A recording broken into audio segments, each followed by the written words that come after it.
Alors, des populismes parce que, justement, pour nous,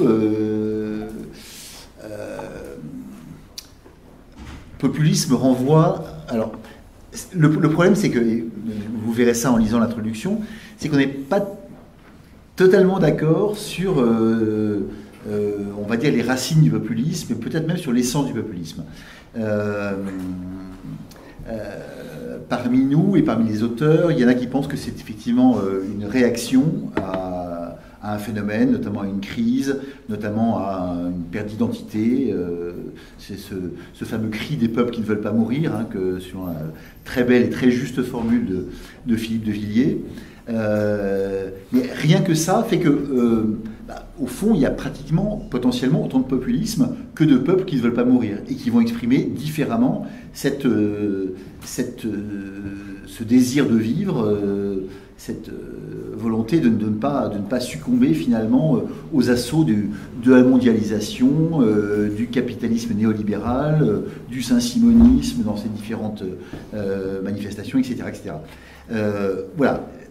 Premier point. Et deuxième point, il y en a d'autres, et moi en particulier, qui pensent que le populisme renvoie à finalement l'une des approches fondamentales du rapport, de la question politique, et notamment du rapport entre le pouvoir politique et le peuple, avec l'idée, la définition que j'en ai proposée en tout cas, que au fond, le populisme, c'est tout système, et alors ça implique évidemment une multiplicité considérable d'hypothèses, tout système qui va présupposer la supériorité intrinsèque du peuple, et qui va en tirer les conséquences, toutes les conséquences, dans l'ordre politique, mais aussi, pourquoi pas, dans l'ordre économique, social, culturel, moral, etc.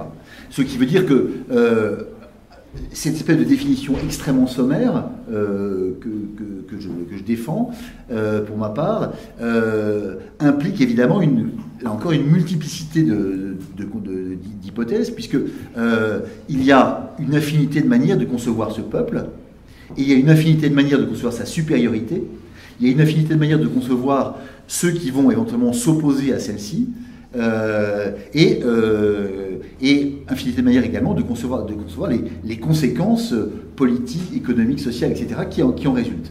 Donc, moi, dans ma définition à moi, définition ultra basique, mais ça implique que, effectivement, le populisme est une catégorie ultra large qui réunit, au fond,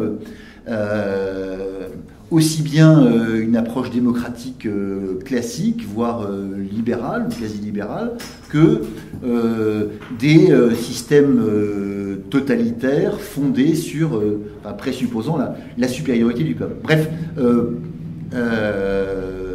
dans mon approche, est populiste aussi bien effectivement Marine Le Pen que Benito Mussolini ou que éventuellement le système soviétique du début du XXe siècle. Voilà. Bref, il y a en fait différentes manières de concevoir, de définir le populisme, mais quelle que soit la manière dont on les conçoit et dont on les définit, on arrive en toute hypothèse à une multiplicité de réponses. D'où le pluriel qui nous a semblé absolument indispensable, parce qu'effectivement, même si on dit que Marine Le Pen est populiste et que Adolf Hitler est populiste, c'est pas du tout le même type de populisme. Il y a un élément commun, mais un élément commun qui est celui qui peut réunir effectivement Périclès, Jean-Jacques Rousseau et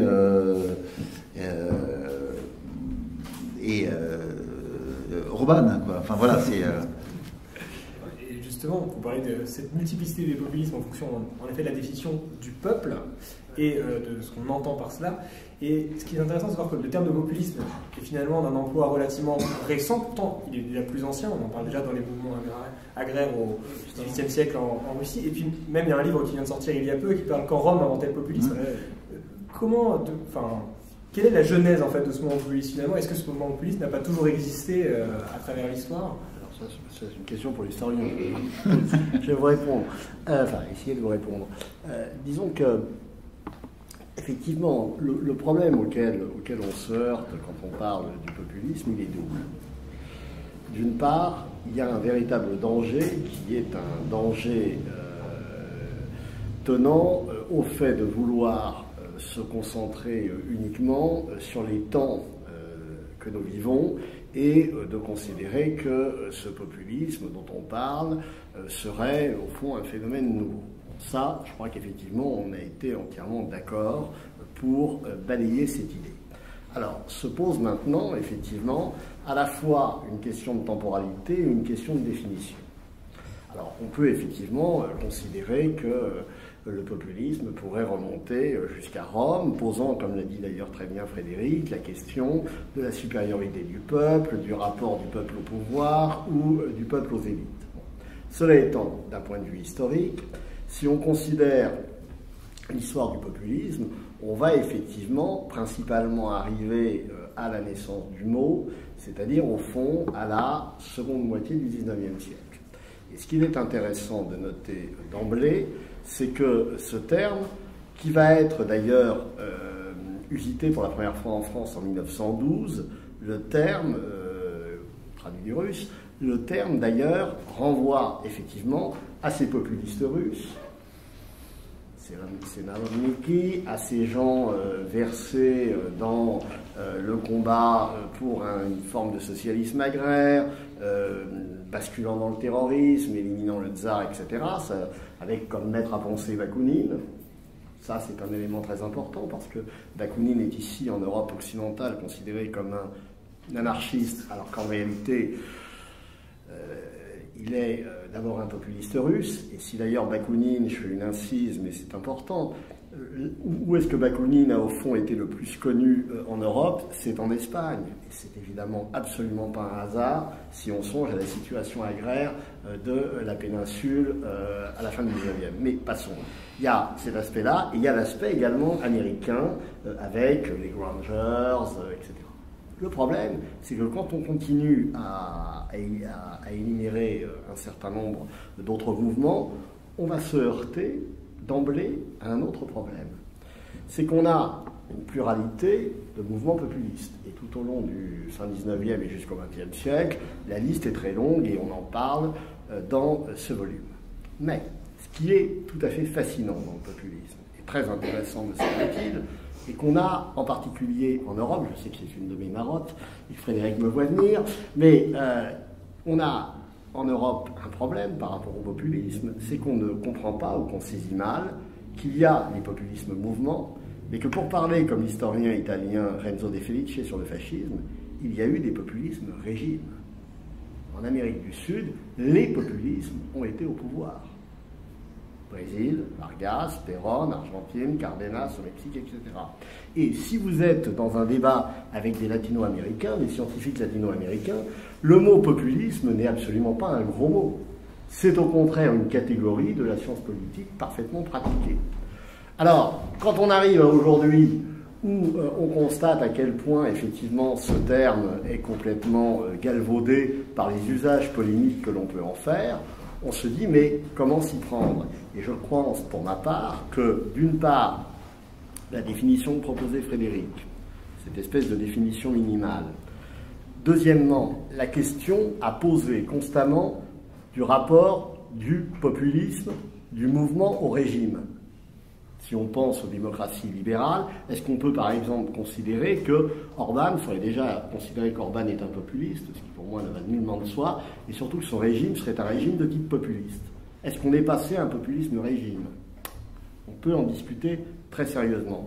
Et troisième élément très important, et là je rejoins tout à fait ce que disait Frédéric, c'est qu'on constate qu'en réalité ces populismes sont extrêmement variés selon les peuples dans lesquels ils émergent. Et ce qui est tout à fait frappant dans la montée en puissance des populismes en Europe aujourd'hui, c'est de constater que, à de rares exceptions près, Podemos en Espagne, mais là aussi c'est une importation latino-américaine. Podemos, c'est le produit d'Ernesto Laclau, voilà, il y a toute une histoire et toute une question de transfert culturel. Beaucoup de mouvements dits populistes aujourd'hui sont au fond des vieux partis. Des vieux partis qui se sont reconvertis. Et en Europe du Nord, c'est tout à fait fréquent. Alors, ça pose évidemment la question de savoir dans quelle mesure ce qu'on appelle aujourd'hui au fond les populismes en Europe serait ou non un phénomène si nouveau que cela ou pas, et dans quelle mesure, et là on revient à ce que disait Frédéric au début, est-ce qu'au fond ça ne traduit pas une sorte de symptôme effectivement extrêmement intéressant d'une crise très importante et des élites et de la démocratie, et je dirais plus largement une crise de la représentation dont les populismes d'aujourd'hui seraient au fond l'incarnation ou la manifestation, avec leur problème encore une fois fondamental, qui est celui de passer de l'opposition au pouvoir. Pour le moment, on en est, à mon avis, très loin. La transition est, je pense, toute faite, puisque mon travail est peut-être moins ambitieux que celui des dictionnaires. Je ne prétends pas, moi, définir le populisme dans l'histoire, ni même dans le monde entier. C'est un travail qui est circonscrit dans le temps, c'est-à-dire c'est le phénomène, essayer d'analyser le phénomène qu'on connaît aujourd'hui, et dans l'espace, puisque je m'intéresse plutôt aux démocraties occidentales, je mets de côté ce qui se passe en Amérique latine, et je pense que ce qui se passe en Chine, etc., ou même en Russie, est un phénomène un peu différent de ce qui se passe dans les démocraties occidentales. Je pense que c'est un phénomène qui est effectivement lié à la fin d'une époque. C'est vraiment un monde qui disparaît et un nouveau monde qui est en train de naître. La fin d'une époque parce que on sort du cycle néolibéral qui avait connu son apogée avec la chute du mur de Berlin, l'idée d'une mondialisation heureuse. Les élites de l'époque croient à un monde global, croient à un multiculturalisme heureux, et 30 ans après, les classes moyennes occidentales font le bilan de cette idéologie, de ce modèle en tout cas, auquel elles ont adhéré d'ailleurs pour la plupart, et se rendent compte que le compte n'y est pas. La mondialisation heureuse a donné lieu finalement à l'identité malheureuse d'une part. Sur le plan économique et social, les classes moyennes sont paupérisées, et en plus il y a un sentiment de dépossession démocratique, puisque le modèle global a créé des structures supranationales qui ont éloigné la démocratie du peuple. Donc je crois que c'est une réaction à cette triple dépossession, dépossession culturelle d'une part, dépossession économique et enfin dépossession démocratique qui frappe les classes moyennes occidentales. Ensuite, souvent, j'essaye aussi de répondre aux objections qui sont faites quand on parle de populisme. Souvent, les adversaires du populisme disent le populisme n'existe pas d'une certaine manière, ou on ne peut pas se revendiquer du peuple puisque le peuple n'existe pas. C'est d'ailleurs la thèse du livre qui vient de sortir de Rosan Vallon qui parle de société des individus. Je rappelle que l'essence même de la démocratie, c'est le gouvernement du peuple par le peuple pour le peuple. Donc c'est assez paradoxal. La Révolution française se fait au nom du peuple, c'est l'article 2 aussi de la Constitution française, la souveraineté, enfin la France est une république et sa souveraineté s'exerce par le peuple. Donc c'est déjà assez paradoxal. L'idée que le populisme serait simplement une forme de démagogie, là encore, la démocratie par nature, c'est la concurrence des démagogies, puisque on ne peut pas empêcher les partis politiques ou les leaders politiques d'essayer de plaire à leurs électeurs. Donc moi je propose 3 définitions du peuple, et je crois que c'est la grande force des peuples de s'adresser justement à ces 3 définitions du peuple. La première, c'est tout simplement le peuple comme démos, comme communauté politique. Je parlais tout à l'heure de dépossession démocratique. Les élites au pouvoir se sont de moins en moins adressées au peuple comme démos. Elles ont eu tendance à gouverner pour des minorités, et donc la force des populistes, c'est de vouloir s'adresser de nouveau aux majorités et de leur redonner le sentiment d'être maître de leur destin. Ensuite, on peut définir le peuple comme ethnos, et là je ne parle pas comme ethnie, mais en tout cas comme communauté culturelle qui a des racines communes, qui a une histoire, un héritage à partager. Et là encore, ça a été la grande force des populistes d'analyser cette dépossession culturelle dont je parlais, et de tenter d'y répondre face au rouleau compresseur qui a été la mondialisation, avec une forme d'uniformisation voilà, qui détruit les paysages, qui détruit les centres-villes, etc. Et en même temps, bien sûr, le phénomène de l'émigration de masse qui a créé une insécurité culturelle très forte. Et enfin, les populistes s'adressent au peuple en tant que plebs, tout simplement, puisque je disais tout à l'heure que c'était une réaction des classes moyennes occidentales. En fait, la classe moyenne occidentale, comme l'a dit Christophe Guilluy, est d'une certaine manière en train de disparaître, en train de se paupériser. L'espérance de vie des ouvriers blancs américains diminue. Donc là encore, la grande force des populistes, c'est d'avoir identifié cette détresse-là et de tenter d'y apporter des réponses. Moi, je ne suis pas sûr que les réponses soient toujours les bonnes, mais en tout cas, ils tentent de le faire en s'adressant à ces trois dimensions du peuple. Voilà ma définition du populisme, en tout cas du populisme actuel, du phénomène qui frappe, enfin qui touche aujourd'hui aussi bien les États-Unis de Donald Trump, la Grande-Bretagne de Boris Johnson, que la Hongrie de Viktor Orban, et d'une certaine manière le phénomène des Gilets jaunes en France. Bien sûr, il y a des nuances, bien sûr les populistes sont aussi des nationalistes, et comme ils s'adressent au peuple en tant que culture, il y a des différences d'approche culturelle, mais je trouve que sur les trois points que j'ai définis tout à l'heure, il y a une matrice commune. Vous dites justement que les populismes naissent surtout de la fin d'une ère, c'est la fin, ce qu'on entend en général, la fin de l'ère des partis, mais finalement à travers ces partis, à travers ces notions de droite-gauche, il y a aussi des notions justement de peuple qui sont très différentes et de nature humaine qui sont très différentes. Et est-ce que finalement le populisme ne dépend pas de cette définition si on est finalement de droite, j'entends culturellement, historiquement, dans sa définition la plus ancienne, entre guillemets conservateur, ou si on est de gauche, et finalement, est-ce qu'on peut être populiste et finalement de gauche cosmopolite? Est-ce que c'est possible? Ou est-ce que finalement le populisme ne se définit pas par son opposition au cosmopolitisme pour défendre le peuple? Alors, mes petits camarades reprendront la parole après moi, mais effectivement, l'une des questions, c'est ça. Est-ce qu'au fond, la distinction droite-gauche demeure pertinente en ce qui concerne le populisme? Ou est-ce qu'à l'inverse, le populisme a, au fond, détruit, brisé en mille morceaux cette opposition? Voilà, le pluriel qui effectivement caractérise le titre de notre dictionnaire est un des éléments de réponse. Pour nous, effectivement, en tout cas pour beaucoup de ceux qui ont participé à ce dictionnaire, il y a un populisme de droite et un populisme de gauche. Et précisément autour de cette... à la fois de la définition du peuple et de la définition de l'élite, éventuellement, auquel le peuple va pouvoir s'opposer. L'élite ou de l'oligarchie, on va dire.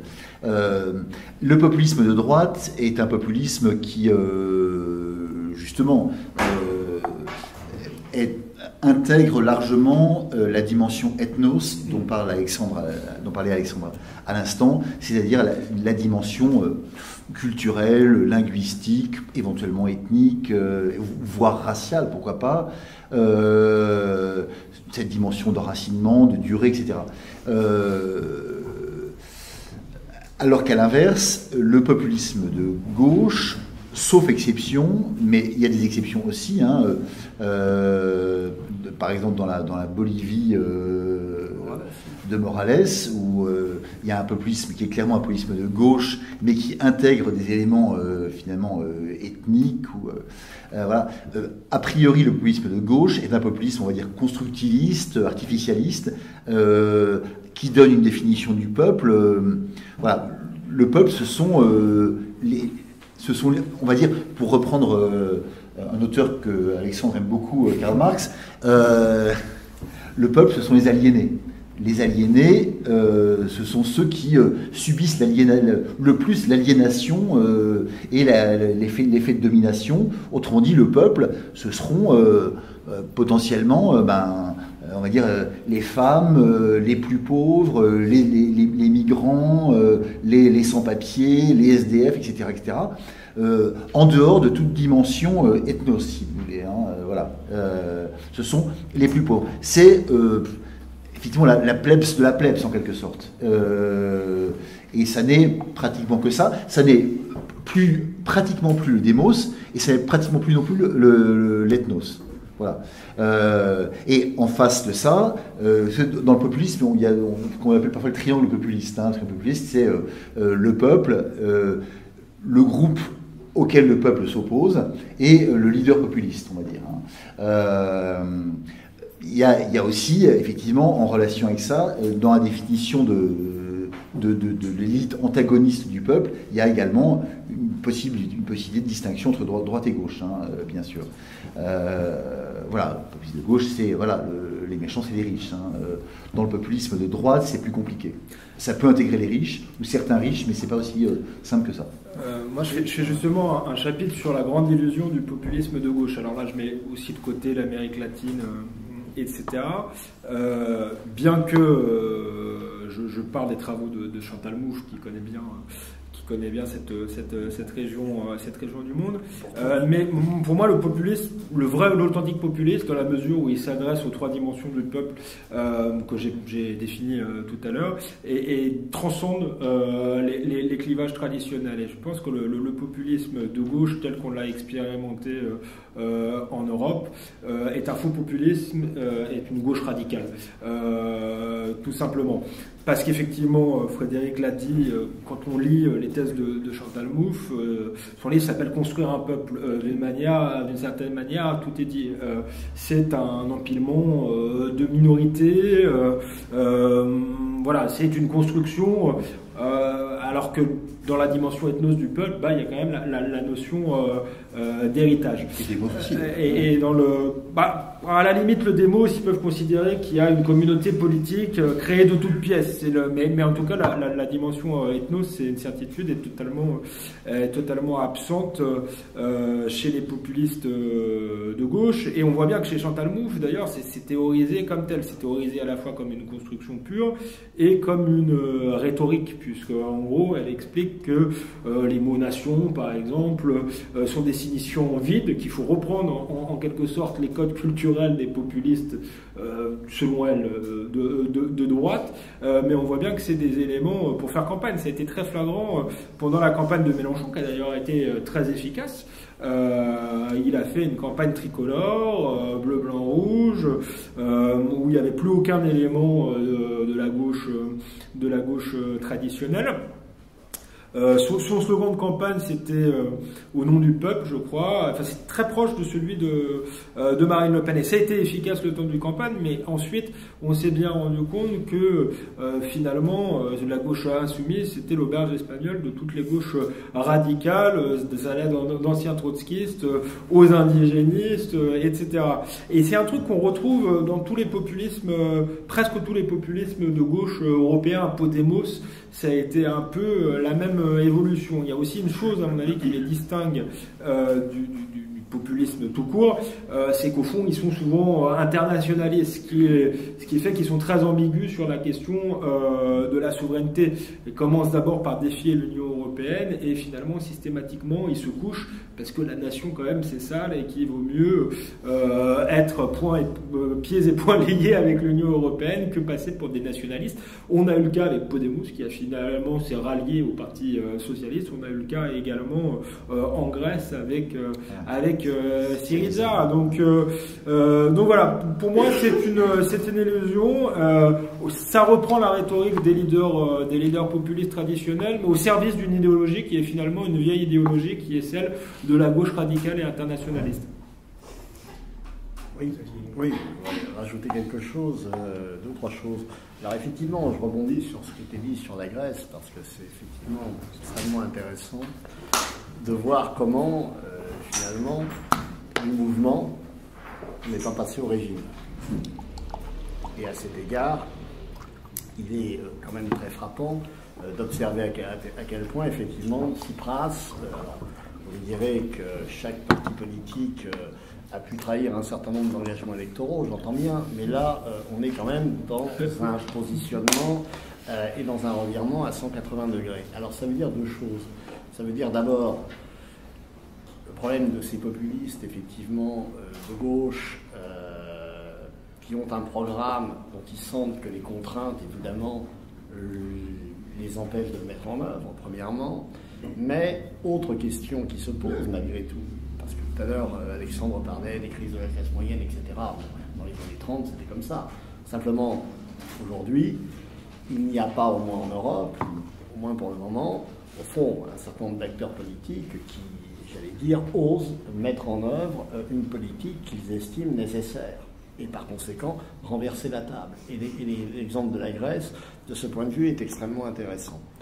Deuxième chose, par rapport à Chantal Mouffe, effectivement, dans La raison populiste, Chantal Mouffe explique que le peuple est inconstruit et elle met en avant toute la question des signifiants vides, toute la question des chaînes, etc.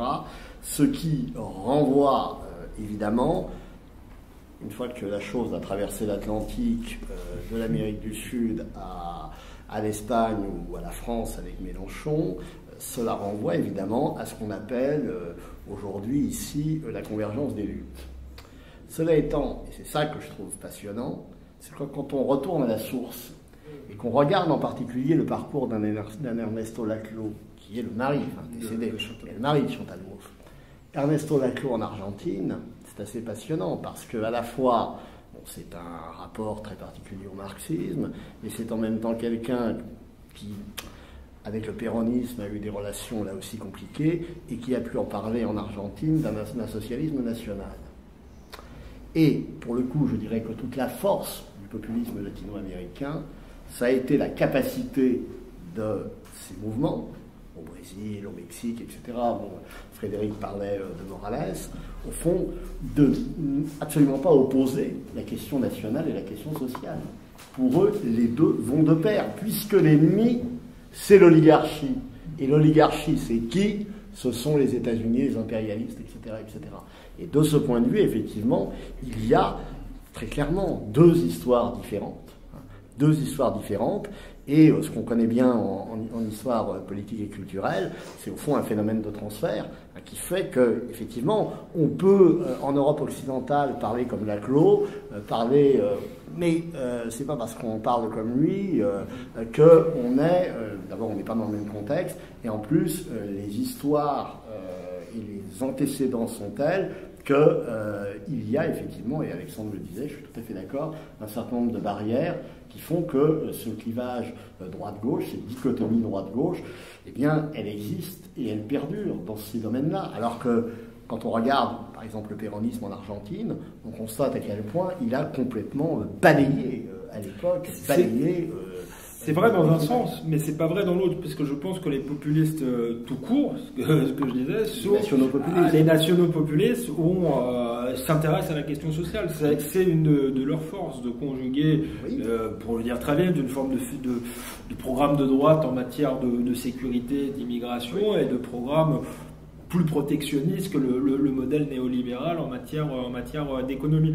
Juste un mot j'ai oublié un des cas des populistes dits de gauche qui est très intéressant aussi et qui montre que ça se confirme, enfin qu'il y a vraiment, tous sont dans une forme de grande illusion. C'est Jérémy Corbyn, tout simplement, qui lui aussi se fracasse sur deux choses, sur la question des minorités, de la convergence des luttes, et je pense que là, il ne parle pas à toute une partie de l'électorat populaire qui, lui, se reconnaît encore en tant que peuple ethnos, et il se fracasse également sur la question de la souveraineté, avec une position ambiguë et indiscernable, où on n'a jamais su finalement s'il était pour ou contre le Brexit, en voulant refaire un nouveau référendum. Donc voilà, quand on regarde Podemos, quand on regarde Tsipras, quand on regarde Mélenchon et quand on regarde Corbyn, il y a quand même beaucoup de points communs.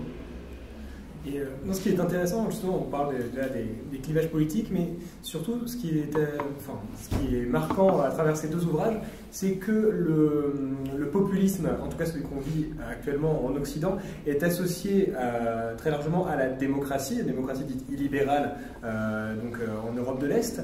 Or, à chaque fois, le spectre qui est agité devant le mouvement populiste, c'est la tyrannie, la dictature. Et est-ce que vous pourriez nous expliciter un peu le lien qui existe entre populisme et justement dictature, et comment est-ce qu'une dictature qui est finalement le pouvoir d'un seul peut être considérée comme l'incarnation du peuple qui est censé représenter le populisme? Parce que, si je peux me permettre, on n'en a pas encore parlé, mais dans une logique populiste et dans les régimes populistes, le dirigeant ou le couple de dirigeants, parce que dans le péronisme, c'est une affaire à deux. Juan, Eva, et ensuite Juan, Isabel, mais c'est Vargas seul ou Cardenas au Mexique. Le peuple, au fond, s'incarne, ou est censé s'incarner dans la figure du chef. Deuxième élément qui est très important, c'est de comprendre que dans ces régimes, et en particulier en Amérique latine, l'opposition, elle ne fonctionne pas comme ça. C'est-à-dire que, effectivement, on peut considérer que ces régimes ont été des dictatures, certes. Mais il ne faut surtout pas oublier que ces populismes latino-américains ont été des acteurs extrêmement importants de l'intégration des masses dans ces sociétés. Et de ce point de vue, il existe une opposition radicale entre l'Europe occidentale d'une part et le continent latino-américain au XIXe, XXe siècle. C'est que en Europe occidentale, la démocratie parlementaire a joué dès l'avant 14 un rôle d'intégration des masses par le système du vote, sauf qu'aujourd'hui, évidemment, ça ne marche plus du tout, vu le taux d'abstention que l'on observe. Alors qu'en Amérique latine, eh bien, l'oligarchie, 1, empêchait le vote, et 2, bridait un certain nombre de réformes, et du vote à la situation des femmes, etc., eh bien, ces régimes ont été, du point de vue économique, social, des régimes d'avancée. Et à partir de là, évidemment, des dictatures sans doute, mais quand on parle de dictature en Amérique latine, on pense plutôt aux dictatures latino-américaines. Et je finis d'un dernier mot là-dessus, parce que quand on regarde, par exemple, la situation du Brésil, on a un régime populiste qui a été celui de Vargas dans les années 30 et puis ensuite les années 50, la dictature militaire de 1964, coup d'État, et Bolsonaro aujourd'hui. Quand on nous explique ici que Bolsonaro est un populiste, personnellement, ça me fait doucement rigoler. D'une part, parce que tout son bagage intellectuel, politique s'est construit contre l'héritage de Vargas. 2, jusqu'à nouvel ordre, il est quand même plutôt pro-américain, ou alors j'ai pas bien compris. 3, il est libéral en économie, ce qui n'a rien à voir avec, évidemment, le populisme latino-américain. Simplement 4, et après je m'arrête. Évidemment, vu d'ici, comme on confond, au fond, l'apparence de Bolsonaro, les tirades qu'il peut faire et la comparaison avec Trump, on emballe tout ça en disant, mais formidable, en Amérique latine, de Morales à Chavez en passant par Bolsonaro, on aurait la même chose. Et je me permets de faire un instant une pub pour notre dictionnaire, pour dire que, non, mais on a tenu sur tous ces régimes, et sur tous ces acteurs, à faire intervenir un certain nombre de collègues, justement, originaires, des collègues brésiliens que Frédéric connaît, etc., pour nous parler de tout cela, pour éviter, évidemment, des raccourcis trop communs.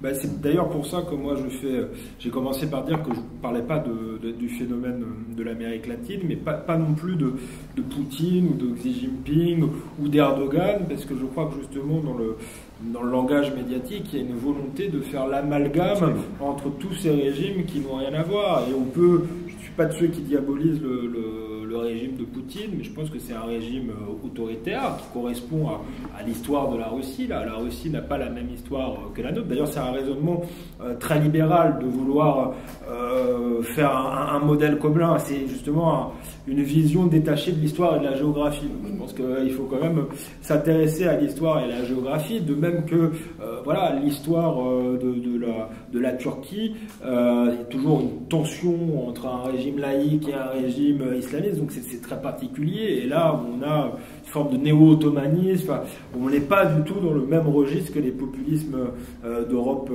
occidentale ou le populisme de Trump, et enfin la Chine de Xi Jinping. Il y a une tolérance d'ailleurs incroyable des élites, mais c'est peut-être un des derniers régimes totalitaires de la planète. Et ce qui est très amusant, c'est qu'il y a on voit bien que c'est un régime communiste et ça vient balayer une thèse qui était la thèse dominante à l'époque en 1989, c'était de dire que l'ouverture du marché allait aller de pair avec les libertés individuelles. Or la Chine montre bien qu'il peut y avoir une ouverture économique, une forme de liberté économique et pas du tout de liberté individuelle, et peut-être de moins en moins parce que ils investissent dans l'intelligence artificielle, ils pratiquent à fond la reconnaissance faciale, etc. Et d'ailleurs, c'est très intéressant de voir comment est gérée la crise du coronavirus. 60 millions de personnes mises finalement en quarantaine, ce qui est incroyablement spectaculaire. Enfin, c'est l'Italie plus le Portugal mis sous quarantaine. Qui peut faire ça aujourd'hui, à part un régime totalitaire? Voilà, c'était une parenthèse. Et donc je refuse absolument l'amalgame entre ces régimes-là et les populismes occidentaux qui sont finalement des démocrates, peut-être même d'une certaine manière des démocrates libérales, puisque une des thèses de mon livre est qu'on est passé dans un libéralisme post-démocratique. Finalement, avec la démocratie libérale, c'est un équilibre entre les institutions, les contre-pouvoirs, l'état de droit, et moi je m'y oppose pas, du moment qu'on respecte aussi la souveraineté populaire. Et je trouve, moi, que les régimes populistes retrouvent une forme d'équilibre entre le droit des minorités, l'état de droit, les contre-pouvoirs et la volonté de la majorité qui doit quand même être respectée en démocratie. Moi, je reviens sur au point de départ. Vous posez la question de la populisme, dictature, démocratie. Je pense que toute la question, en fait, envisagée sous un autre angle que mes deux brillants voisins, toute la question dépend aussi de la définition qu'on va donner de la démocratie. Voilà. Est-ce que la démocratie, c'est, comme on l'entend à notre époque, depuis, mettons, la fin du XXe siècle, est-ce que la démocratie, c'est finalement purement et simplement la défense des droits de l'homme, des libertés, etc., etc., auquel cas il y a évidemment une opposition logique et radicale avec la dictature, ou est-ce que c'est, comme finalement l'entendaient ces premiers défenseurs, mettons, au XVIIIe siècle, Rousseau en tête, ou la Sieyès, par exemple, est-ce que la démocratie, c'est la souveraineté du peuple? Si c'est la souveraineté du peuple, ça veut dire que le peuple a le droit de tout faire, de faire ce qu'il veut. Sieyès, dans Qu'est-ce que le tiers-État, explique que, voilà, dès lors que le peuple veut quelque chose, la chose est bonne. Et en ce sens, moi, il me semble que le populisme, ou plutôt que la démocratie est une forme de populisme. C'est-à-dire la démocratie, si je reviens à ma définition du populisme comme postulant la supériorité radicale du peuple et en tirant les conséquences, la démocratie, au fond, est un cas de figure particulier de ce populisme. Voilà, il y aurait le genre populiste et l'espèce démocratique en quelque sorte. Si on admet donc que la démocratie, c'est la possibilité pour le peuple de vouloir ce qu'il veut et donc de faire ce qu'il veut, et par conséquent que en démocratie, quoi que fasse le peuple, la chose est légitime puisque c'est lui qui l'a faite et qui l'a voulu et que c'est lui qui est le souverain, alors il n'y a aucune opposition de principe entre démocratie et dictature, entre démocratie et remise en cause des droits, des libertés fondamentales, etc. etc. C'est a priori ainsi que l'école maurassienne considère la démocratie, c'est-à-dire comme quelque chose qui peut effectivement, dans certains cas, coexister avec les libertés, mais dans d'autres cas, aller radicalement à l'encontre de ces dernières, sans pour autant perdre sa nature propre de démocratie. Et quand on envisage les choses de cette manière-là, évidemment, le problème est tout à fait différent. C'est-à-dire que il n'y a plus de contradiction logique entre démocratie, populisme et dictature. Ce qui est intéressant, c'est qu'on dit, voilà, on parle depuis le début de cette conférence du coup de la force du peuple, mais on sait, quand on étudie un peu l'histoire de France, que le peuple, par exemple français, a été construit petit à petit, patiemment, et ce n'est pas exclusivement une abstraction, il s'est construit certes dans l'idée de certaines personnes, via initialement les racines romaines, grecques, chrétiennes, progressivement, et la démocratie telle qu'elle est vécue actuellement va plutôt dans un sens de dissolution du peuple, vers une destruction de ces repères culturels. Est-ce qu'il n'y a pas du coup vraiment, finalement, dans le fond, une opposition foncière entre cette démocratie issue des droits de l'homme et de l'idéologie des droits de l'homme, qui est d'ailleurs dans le dictionnaire, et pas issu, mais confondu avec. C'est pas du tout la même chose. Parce que, effectivement, la démocratie, définition numéro 1 que j'évoquais à l'instant, la démocratie à la Rousseau, qui se définit quand même totalement à partir de la notion du démos, justement. Cette démocratie-là, elle ne remet pas en cause finalement l'identité du peuple, parce que si elle remet en cause l'identité du peuple, elle disparaît. C'est cette deuxième version de la démocratie, cette, on va dire, néo-démocratie, ou cette démocratie hyper moderne, on va dire, fondée sur les droits de l'homme, qui la remet en cause. Donc, en fait, ce qui est absolument passionnant dans toute cette histoire-là, mais ce qui rend la chose évidemment compliquée, et aussi, je pense, indispensable, nos réflexions croisées sur le populisme, c'est ça. C'est qu'en fait, il faut essayer de savoir quels sens sont les mots, quels sens sont les termes, et notamment, qu'est-ce qu'on entend par cette démocratie qu'on nous sert absolument à toutes les sauces, sans jamais savoir, au fond, si on parle de l'une ou de l'autre. Dans la Déclaration des droits de l'homme, il ne faut pas oublier que c'est la Déclaration des droits de l'homme et du citoyen. On est dans un cadre national. Moi, je pense que la démocratie, la souveraineté populaire est malgré tout compatible avec les droits de l'homme à partir du moment où ils sont ancrés et délimités sur un territoire. Là où ça devient compliqué aujourd'hui, c'est qu'on est passé à une échelle supranationale avec la CEDH qui vient prendre des décisions au-dessus des décisions du Parlement français, qui a un certain nombre de contre-pouvoirs qui vont au-delà des contre-pouvoirs qui étaient ceux d'une démocratie libérale équilibrée. Moi, je ne suis pas contre la démocratie libérale équilibrée, mais là, je trouve que le libéralisme et les contre-pouvoirs ont pris le pas. La logique des libertés individuelles, des droits des minorités, d'une forme d'expertocratie qui vient se placer en surplomb de la volonté populaire font que finalement le démos est dépossédé de son destin. Si on multiplie les instances, ça va des ONG, je disais, aux institutions européennes, etc. Quand Juncker dit il n'y a pas de démocratie en dehors des traités, ça pose un problème. Donc il y a une espèce de dérive dans la démocratie libérale qui fait que le libéralisme, entre guillemets, le libéralisme en tant que droit individuel ou droit des minorités a peu à peu pris le pas sur la souveraineté populaire. Et tout l'enjeu est de retrouver une forme d'équilibre, je trouve, entre les deux. Donc, finalement, si on voulait retenir je pense, un élément commun à tous ces populismes, c'est d'essayer de définir ce qu'était réellement le peuple et comment il peut survivre dans ce monde aujourd'hui globalisé. Oui, parce qu'il y a, ce qu'il faut avoir à l'esprit, là c'est un peu l'historien qui parle toujours, mais c'est qu'effectivement on est passé, je reprends ce que disait Alexandre il y a un instant, sur effectivement ces nouveaux cadres. On est passé dans des nouveaux cadres qui ne sont plus ceux au sein desquels se sont structurés justement tout ce qu'on pourrait appeler des populismes historiques. La nation, la classe, les masses, voilà, qui ont scandé tout le vocabulaire politique, aujourd'hui évidemment trouvent leurs limites. Et c'est, à mon avis, un des vrais problèmes qui sont le problème des populistes aujourd'hui, même des nationaux populistes. C'est-à-dire qu'au fond, je ne suis pas sûr, enfin, c'est pas que j'en suis pas sûr, je suis même convaincu du contraire, qu'ils puissent justement pouvoir eux-mêmes refaire, quand bien même le voudraient-ils, ce qui a été fait. C'est-à-dire que où sont aujourd'hui les partis de masse? Où? La plus.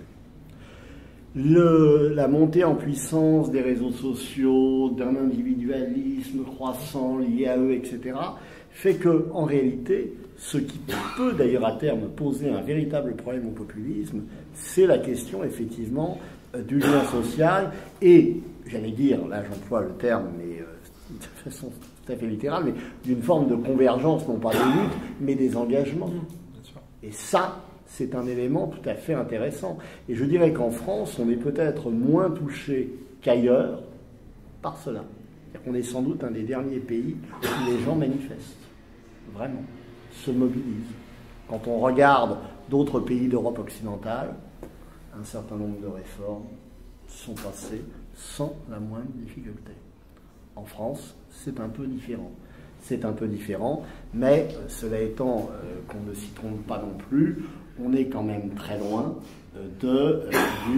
d'engagement collectif, j'ai envie de dire quel qu'il soit, qui se traduisent par des mobilisations dans la rue massives, qui se traduisent par une participation à la vie politique massive à travers des adhésions à des forces politiques ou syndicales, qu'importe, ou à une participation électorale conséquente. Et là, je crois qu'il y a un changement, et de ce point de vue, effectivement, ce système néolibéral a la force pour lui, de ce point de vue, et un certain nombre d'intérêts pour lui, en individualisant systématiquement les choses. Ça va des entreprises avec l'individualisation des salaires, des modes, voilà, tout, et je le vois moi à l'université, avec les parcours.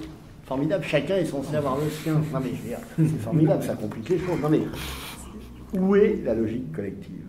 Où est la logique collective ? Je trouve que le mouvement des Gilets jaunes a résumé peut-être ce que vous venez de dire avec une phase qui a donné plutôt de l'espoir, une dimension collective et une phase individualiste. On a eu un peu les deux sur les ronds-points. Le fait de se retrouver sur les ronds-points, à mon avis, au mois de novembre, je crois que ça a débuté. Et après, au mois de décembre, ça me donnait... Enfin, il y avait un désir de collectif, je pense, derrière tout ça. À un moment où on a vu ressortir le drapeau français, les drapeaux régionaux, où on a chanté la Marseillaise. Donc, il y avait à mon avis, malgré tout, ce désir profond. Et je crois que c'est le ressort du succès des populismes un peu partout, d'enracinement, d'identité, de collectif. Et en même temps, on a vu que ce mouvement n'avait pas pu se transformer parce qu'il a été victime justement de la société des individus. Au bout d'un moment, ils n'ont pas su se donner un chef. On a eu une multiplicité de revendications individuelles. Donc il y avait les deux. Il y avait aussi ce souhait du RIC qui, moi, je trouvais intéressant parce qu'il renvoyait aussi à ce sentiment de dépossession démocratique et de faillite du système représentatif. Mais voilà, c'est un mouvement qui nous fait balancer entre espoir et scepticisme. Moi, j'ai plutôt la foi dans le peuple et dans l'idée qui peut se ressaisir à un moment ou à un autre, pour peu qu'il y ait aussi des leaders de qualité, ce qui malheureusement n'est pas le cas dans notre pays, et qui crée l'impasse démocratique, à mon avis, terrible dans laquelle nous sommes et qui risque bien de se prolonger lors de la prochaine élection. Oui, la vraie question, au fond, c'est... Qu'est-ce que c'est que le populisme quand le peuple est en train de mourir, au fond? C'est la vraie question. Et est-ce que le populisme, c'est pas une réaction paradoxale à ce sentiment qu'a le peuple de disparaître petit à petit, et voilà, en tant qu'ensemble, donc en tant que démos finalement, hein, en tant que groupe réellement constitué, ayant le sentiment de faire société, parce que ayant non seulement des intérêts communs, mais aussi une culture commune, des racines communes, un projet commun. On en revient toujours plus ou moins à Renan, à sa définition de la nation, en fait. Hein, et ce faisant, on comprend à quel point il est urgent finalement de réfléchir et de travailler sur toutes ces questions-là. Parce que une fois que voilà, la question c'est ça. Une fois que le peuple a disparu, une fois que la nation a disparu, qu'est-ce qu'on fait ? Et puis surtout, qu'est-ce qu'on est ? On n'est plus rien, effectivement. Et on revient au fond au questionnement nationaliste de la fin du 19e siècle, en un sens. L'enjeu, c'est est-ce qu'il y a un sursaut? Est-ce que le populisme peut recréer une forme de cadre, ou est-ce qu'on va vers l'archipélisation? Le livre de Jérôme Fourquet était quand même très important, et il est vrai que la globalisation, paradoxalement, a produit de la tribalisation. Je Je crois qu'on est dans cette ère-là.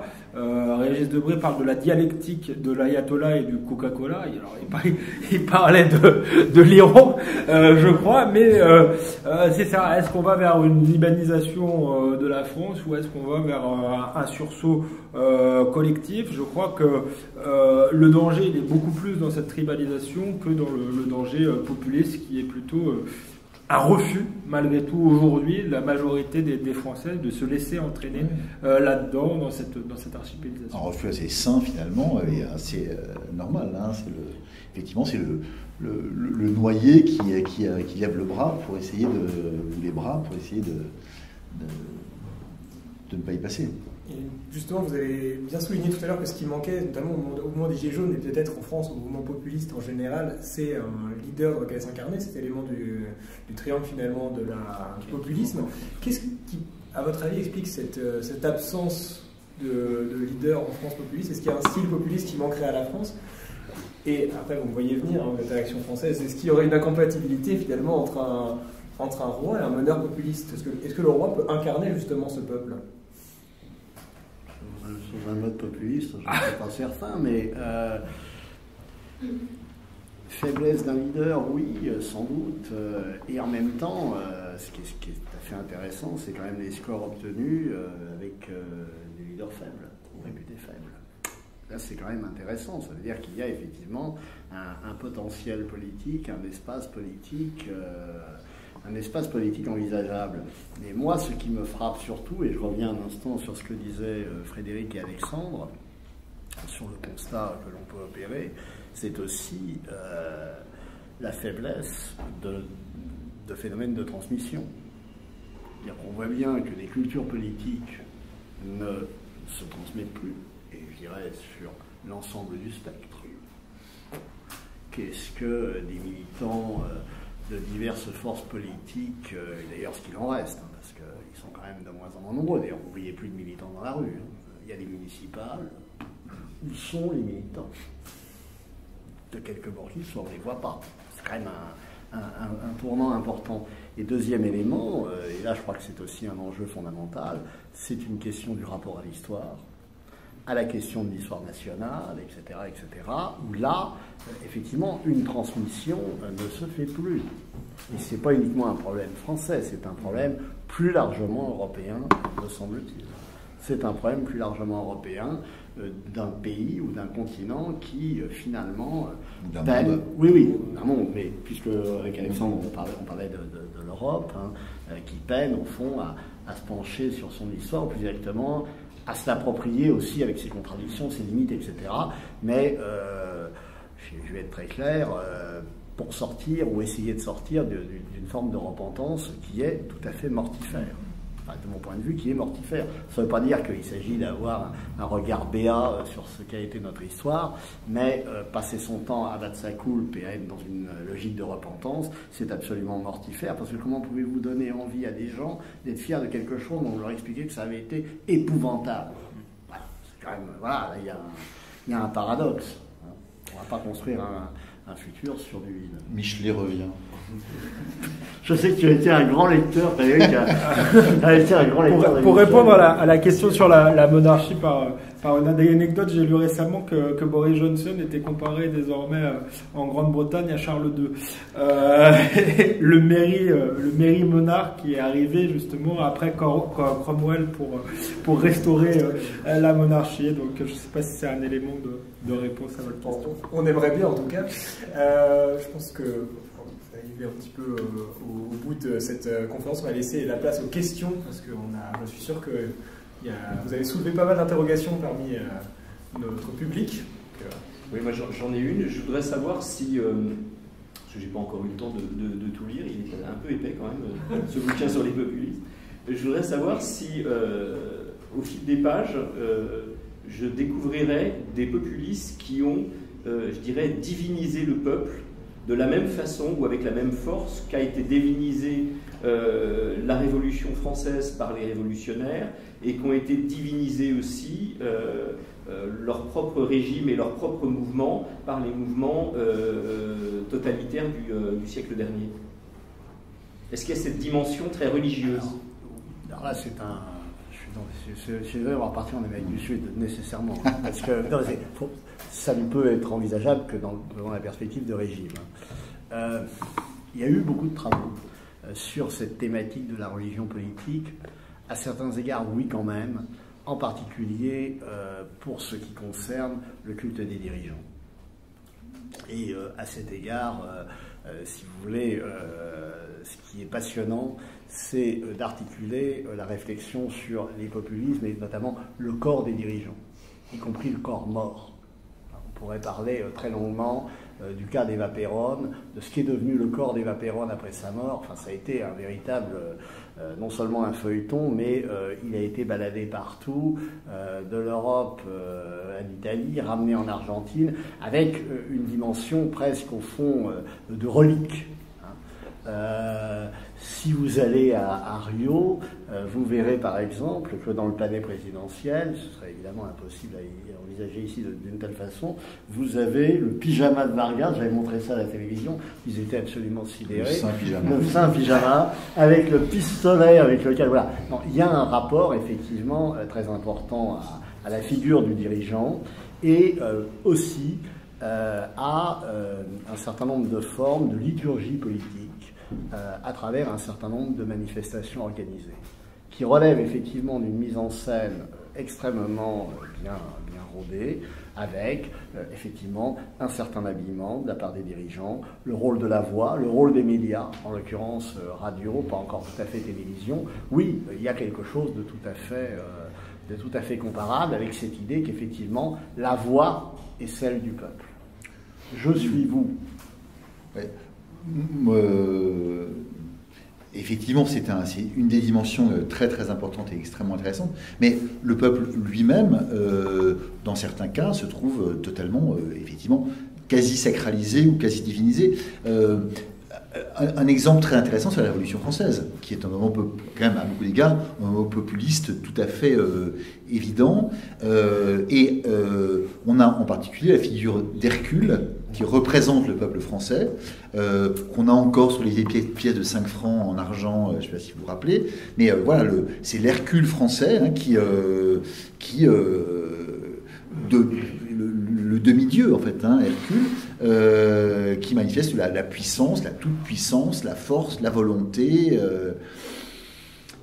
Donc, même dans l'iconographie, il y a cette dimension-là. Et d'ailleurs, si on reste dans la thématique de l'iconographie, qui est souvent très amusante, pensons par exemple à l'iconographie de la Déclaration des droits de l'homme et du citoyen, qui reprend expressément, hein, c'est bien connu, hein, l'iconographie du décalogue, traditionnel du décalogue, avec ces deux tables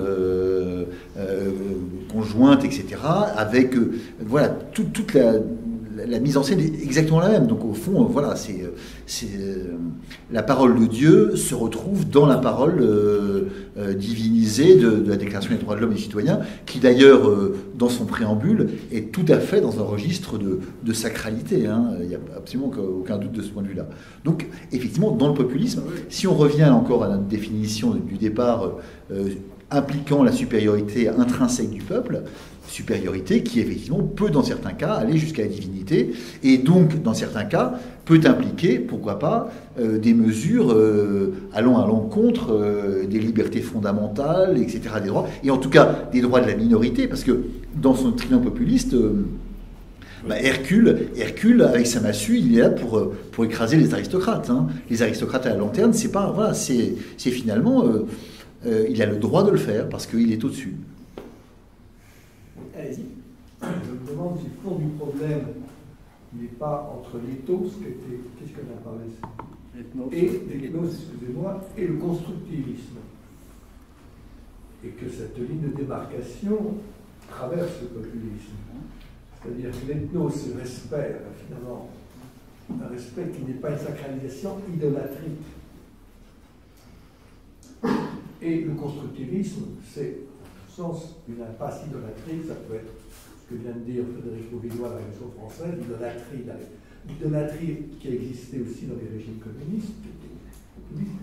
Et donc, pour l'interface entre ça, pour résoudre cette contradiction, c'est une incarnation qui ne soit pas dans le constructivisme, mais dans l'ethnos. C'est-à-dire l'incarnation, l'homme politique, ou l'arbitre, comme on veut, essence de respect, et ça pouvait rejoindre d'ailleurs autre chose que vous n'avez pas évoqué ce soir, Orwell et la commune des Chancelleries. Oui, bien sûr. Pourquoi? Parce qu'il y a dans le populisme des excités qui n'ont aucun sens de la commune des Chancelleries et qui disent que le peuple a toujours raison, Robespierre par exemple, et il y a dans l'ethnos des gens qui essayent d'être raisonnables au sens au souci de l'équilibre. Donc, et il faudrait qu'il y ait quelqu'un qui incarne ça, qui incarne cette exigence. Enfin, voilà. Ouais, parce que la question, c'est comme de savoir qui va dire au peuple qui ne doit pas aller trop loin. Parce qu'après, là, on arrive précisément à l'impasse populiste, quand même. Cela dit, pour s'intéresser au cas précis aujourd'hui, aucun des leaders dits populistes n'a remis en cause les contre-pouvoirs, le régime des libertés, etc. Et c'est pour ça que je disais qu'on revient à une forme d'équilibre entre les pouvoirs qui me paraît plutôt saine. Je crois que Tocqueville craignait le despotisme de la majorité, c'est une crainte légitime, mais que l'époque est plutôt à la tyrannie des minorités. Et puis regardez, effectivement, pour aller dans le sens de ce que dit Alexandre, quand on regarde la situation d'aujourd'hui et si on essaye de la comparer avec des situations antérieures, pensez à l'Italie et pensez à Salvini, qui quitte le pouvoir. Est-ce que vous imaginez 30 secondes, Mussolini quittait le pouvoir après 1922. Voilà, si Salvini est fasciste, comme ça se lit, hein, je ne comprends pas bien, parce que Mussolini, malgré Matteotti, etc., il est resté. De quelle façon? Donc là, effectivement, je pense que là aussi, les dirigeants populistes ont tout à fait intégré les règles dans lesquelles ils sont. Bien sûr, parce qu'il y a une somme de contraintes, etc., qui fait que, voilà, on n'est plus dans... ouais, enfin, en même temps, Robespierre, intermédiaire, il est obligé de quitter le pouvoir aussi. Hein. Ah, oui, suite à un vote majoritaire. C'est plus que le pouvoir. Moi, c'est juste une remarque sur ce que Frédéric Oudéa a parlé de la nature populiste de l'Union soviétique. Pourtant, le parti bolchevique ne fait pas la révolution au nom du peuple, mais au nom du prolétariat, voire même au nom du centre de l'histoire, de l'incarnation. Non, pas au nom du centre de l'histoire.